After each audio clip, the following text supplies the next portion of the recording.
Hello everyone, Mr.CanKnotNot here, and I know it's a little weird to have still gameplay footage, but today I'm reviewing the Mutalk2 microphone from Shiftall. Now, I was looking to get a microphone that would allow me to be able to do a bunch of wacky stuff and record as much as I physically could throughout different time periods because I want to be able to do it. And when I had gotten the Mutalk2 microphone, I had opened it up, plugged it in, and I got told, "Oh, that sounds different." Let me illustrate for you what I mean by this.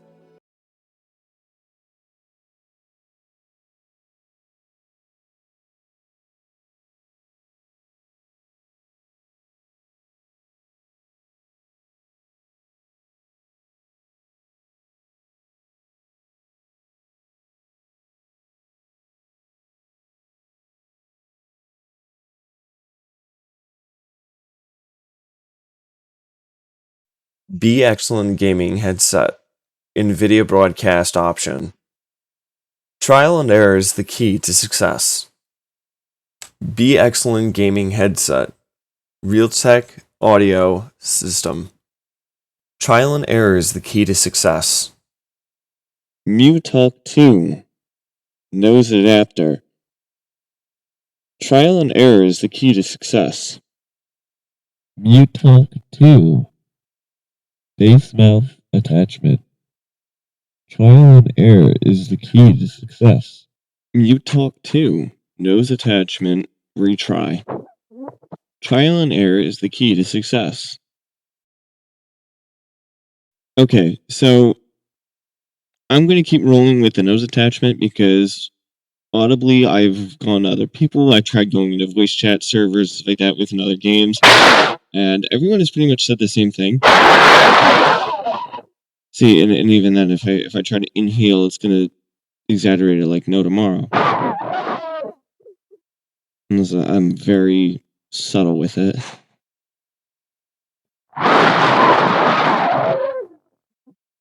Yeah, so outside of the basic mouth attachment, my main issues come to breathability, like basic breaths and stuff like that do not feel like they're doing much for me. Even with that, just you can hear the difference in the quality, and it's a step down from what I already had, which for a near $200, actually it was over $200 for a microphone, including shipping costs. I didn't expect it to be this rough. Okay, I can't.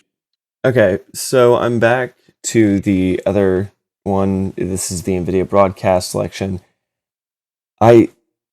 So breathability with the nose attachment is rough, and the thing was I only realized after I had recorded the first one, and the retake was just because the silicone was not sitting right on the mouthpiece, which is probably why it even sounded more muffled, is because of that, with the retry.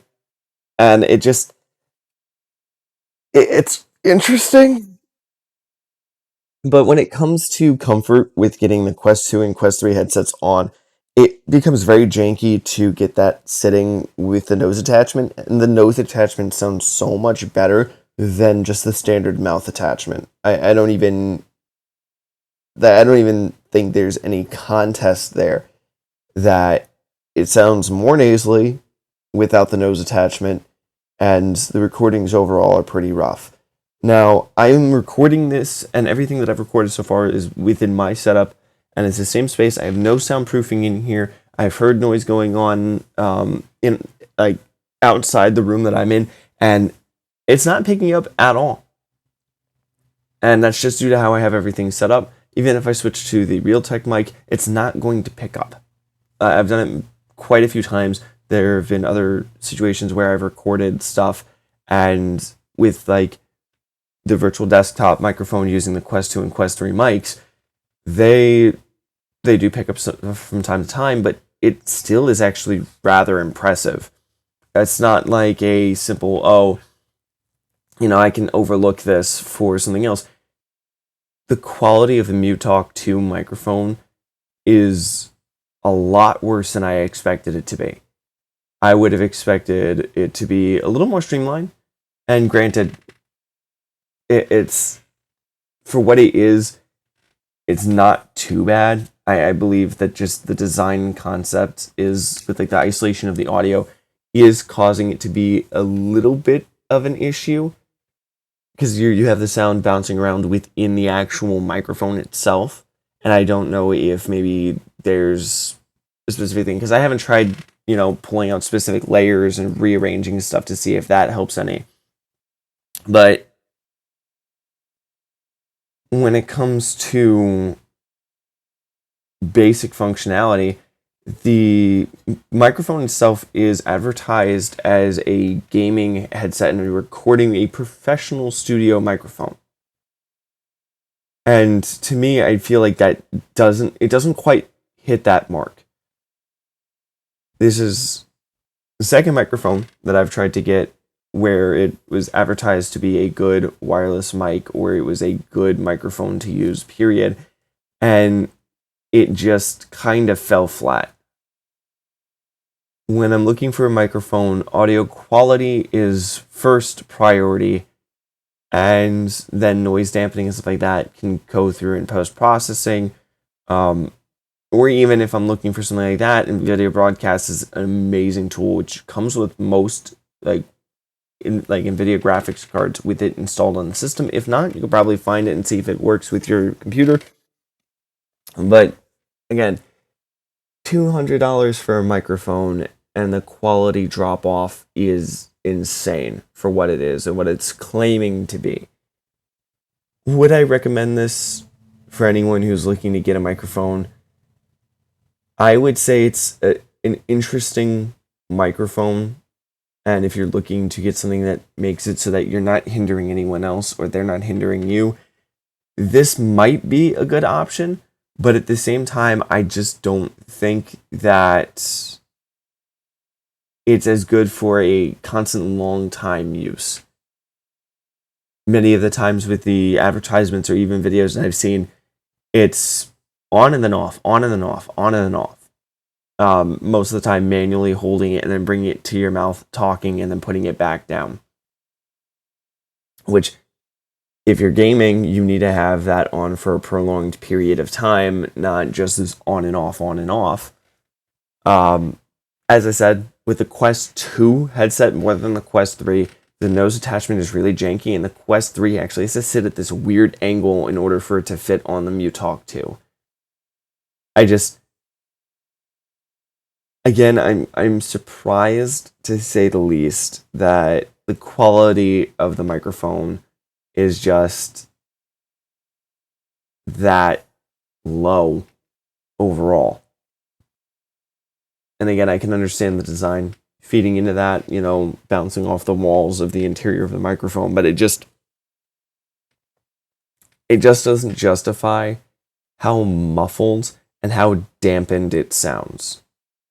Like, I get noise reduction, but at the same time, everything, including the pad, is supposed to dampen the sound from that microphone out. And it has that lining like a boom mic or like the studio recording mics, which will take and reduce the sound of breathing, but it doesn't do that because of how close proximity it is. In fact, I feel like it amplifies it. So, in general, do I like the microphone? I don't like it enough that I'm going to swap out from any of my other mics anytime soon. If I'm hanging out with friends or going on a social game, this might work as like a casual thing, but for a professional grade microphone, I just, outside of maybe meetings, or office work, I really can see it to some degree, but I can't see this within a gaming or content creation environment because the microphone quality just does not match up. I can get better mics for cheaper than that, and they'll excel. Granted, it doesn't have the noise dampening from the outer environment in, or vice versa, but in my case, And then a lot of people who are going to be recording or gaming, most of their systems outside of, say, like an Xbox, you have a lot of PC gamers. And if you're doing PC VR, which is part of the reason why the Mutalk system has been advertised, was that it was not only just gaming, but it's supposed to be VR compatible. It just does not work as well as I thought it would. And furthermore, the dynamics of it as a whole does not really lend itself to convenient usage in gaming as well. Because for me, I'm an impressionist, so I kind of like doing voices.